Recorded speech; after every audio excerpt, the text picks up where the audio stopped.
Blue collar, white collar, the diamond studded, the poor, the rich boy, the businesswoman, the preacher man, the whore, the athlete, the housewife, the addict on drugs, the down low brother, the super hardcore thug, the family man, the son, the mother, the daughter, the doctor, the homeless, the teacher, the lawyer, the best of the best people, the worst of the worst people, the holier than thou, do no dirt, perfect church people, the children, the babies, the unsuspecting lover, the judgmental folk that are in the same boat but look down their nose at one another, from the backwoods to Hollywood, from Hollywood to Africa, from the bottom of the rawest ghetto to the top of high-class America. None of us are exempt or invincible when it comes to a disease that allows no reprieve and knows no boundaries in spite of what you may believe. It's not a them over there thing, it's an us thing, it's we. It's ignorance that keeps creating victims because people are out there thinking it'll never happen to me. Well, tell that to the 24 million that have already died, the 42 million still putting up a fight, and I wonder how many people said it'll never happen to me, but they were the ones infected last night, and I wonder how long it'll be before they get tested. How long will they go undetected, unsuspected, and I wonder how many people they'll leave infected. Oh, the message might sound like rhetoric, but the numbers are ridiculous. This is our fight. Someone has to do something about this sickness. Just because the person you're sleeping with gets tested does not mean you know.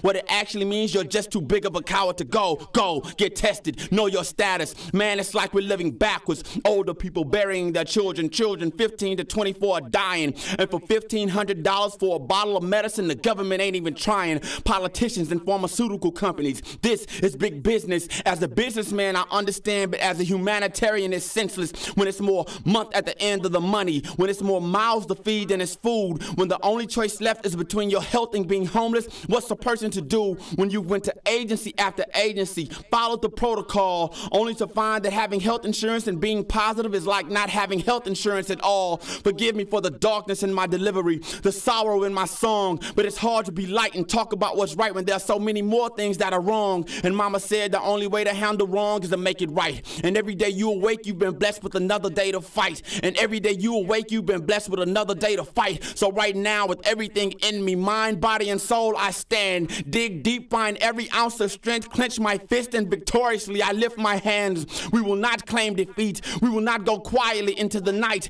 You can't cheat death. Death is inevitable. Yeah, I know, but I refuse to go without a fight when there's so much more to be done and you've got so much more to give. This isn't the end of the world or a death sentence, but first you've got to choose to live. And when you're weak, brother, sister, lean on me. Together we are unstoppable, and every day you shine as an example to someone else that life is not impossible. We will become advocates. We will educate our community one and the same, and we will fight for this cause to ensure that the people that have died from this disease haven't died in vain. HIV, AIDS, big disease, little title, little people talk about gay community or straight community, but this poem is about the big fight for survival. It takes $0 to lay their lifeless, countless hours and dollars to fight this, but to take back our lives, take back our community, and the future for our children, priceless.